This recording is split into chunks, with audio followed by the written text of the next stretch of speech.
গুরুত্বপূর্ণ একটা আয়াতে কারিমা তেলাওয়াত করেছি, ইনশাআল্লাহ এর মানে বিশ্লেষণ কিছু আজ আমরা এর গুরুত্বপূর্ণ শুনব।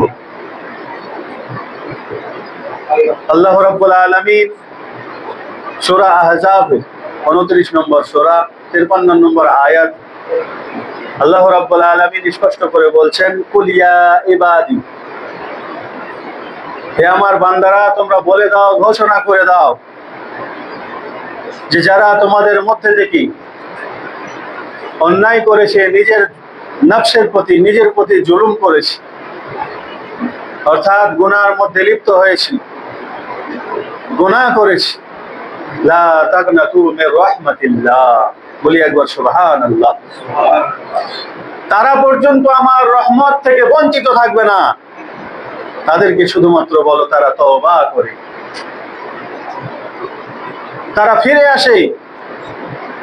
ভাবুন, আল্লাহ রাব্বুল আলামিন কত দয়ালু, কত রহিম, কত রহমান। স্পষ্ট করে বলছেন যে তোমরা হতাশ হয়ে যেও না, তোমরা ঘাবড়িয়ে যেও না, তোমার দ্বারা গুনাহ হয়ে গেছে, তুমি ভুল করে ফেলেছো, তুমি তওবা করো। আমি গফুরুর রহিম, আমি রহমানুর রহিম, আমি আল্লাহ তোমার তওবাকে কবুল করে তোমার সমস্ত গুনাহ খাতাকে মাফ করে দেব।